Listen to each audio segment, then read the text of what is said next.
Chris is a former Assistant Attorney General of the state of Ohio, an attorney and a civil rights activist.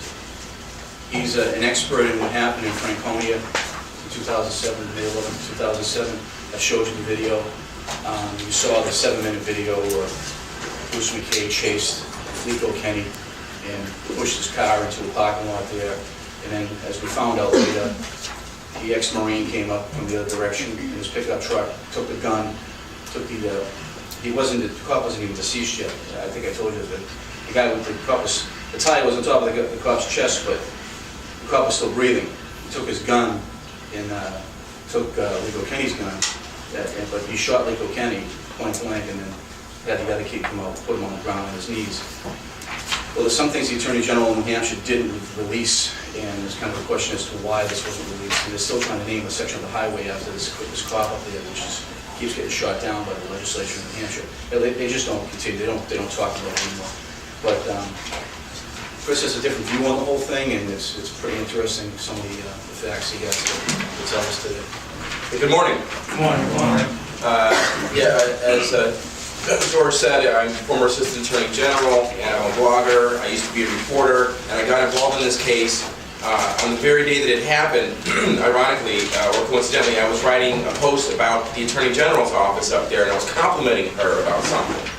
And then this came in, and it was an anonymous blurb about another one bites the dust, or some cop was falling, and I started studying it. And let's just say that what the facts that I read weren't as clear to me as to why she could clear Gregory Floyd in 24 hours of killing Liko Kenney like that. It didn't seem right. I mean, you don't settle an ordinary assault case in 24 hours, much less a double homicide like this kind of thing. So I started investigating, and I found a lot of things, and I'm going to go through a few of them with you this morning, and then ask you if you have any questions, and I think that's going to be the best way for you guys to learn about the outstanding issues in this case. Now, some of these issues are discussed in Casey Sherman's new book, Bad Blood, Freedom and Death in the White Mountains. And that's kind of how George and I met, because Casey, George, and I were kind of Facebook friends and like that, so we came together on that note.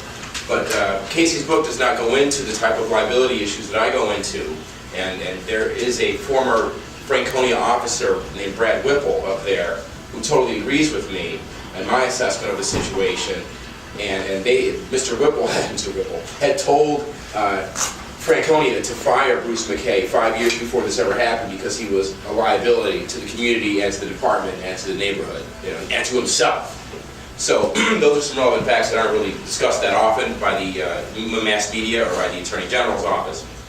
So what I want to do now is I'm going to show you a picture montage of some of the things that happened that day, and then I'm going to, as I show this, I'm going to go through it quickly this time, but then we're going to end up discussing the things that I show that you probably have never seen or heard about, even if you've been following the case closely.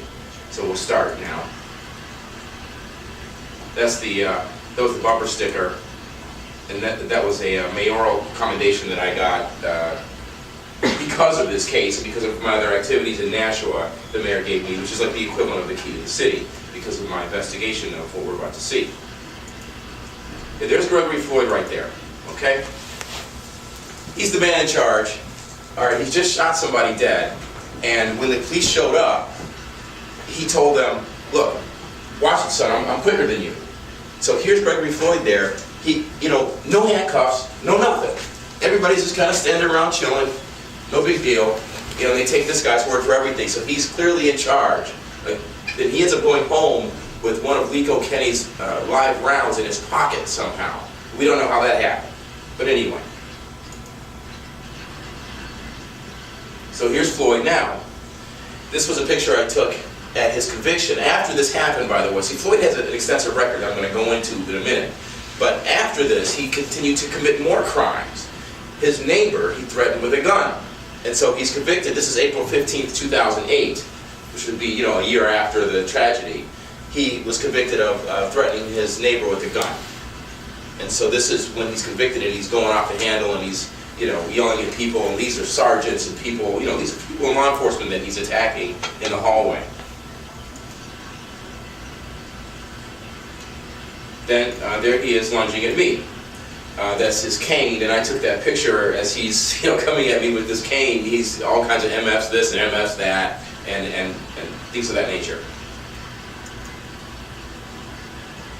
So that's him being forcibly restrained, putting him in the elevator. He's under arrest. This is a document that was written by Todd Landry.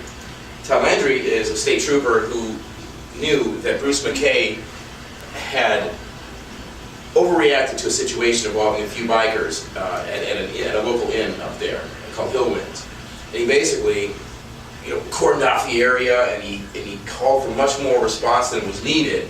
And there was a child involved in this whole thing, and because of the way Bruce did that, the mother lost access to the child, and she was freaking out, and just the whole thing was a mess because he overreacted. And this is what Trooper Todd Landry was saying way back when about Bruce McKay. That's one of many complaints that were issued about him, warning signs back in the day. The tire tracks. This is what they don't want to show you on mass media. Nobody showed this picture except me. Okay, I ordered the investigative file. Those are the tire tracks. I don't know if it's 30 feet or so of where he was bashing Liko Kenney's car back in off the road, out of sight. I go up there now. I'm kind of friends with the folks up there, and the family and such, and so I know the distance that was, and it was horrifying. So that's the first thing that they don't want to tell you. That's where Liko's car ended up, next to this massive front loader, okay? So this is important too, because when we get to the OC spray issues and how you're supposed to use that, you're not supposed to use it when the person might feel trapped. Now here's Bruce McKay. He knows Liko Kenney is a mental health patient. He knows he's going to feel trapped. He's trapped behind this thing, behind this, yet he still OC sprays without a warning to Liko or his friend. Is that Floyd's truck there, Chris? No, that's McKay. That's the front end of the Tahoe. Oh, I thought he had an Expedition. It was a Tahoe? Yep, and that's the front where he backed Liko in. Now Floyd, meanwhile, see Liko's back in this area here, and he looks to the side. Floyd pulls up. Liko and Caleb are trying to get attention, to Floyd. Hey, help us out here. Floyd does nothing. So they're feeling really trapped, and they're thinking that, hey, are McKay and Floyd talking here? Because when Floyd pulls up, there's like 11 seconds that Casey talks about in the book where McKay is looking straight at Floyd before he drives in and bashes Liko into the area. They're trying to get Floyd's attention. Floyd's ignoring them, so they're really freaking out. They're scared, and of course that would negate a murder charge, because I'm sure you guys have studied if someone's scared or has apprehension for their life, it could be manslaughter, it could be self-defense, but the government doesn't want to tell you any of that.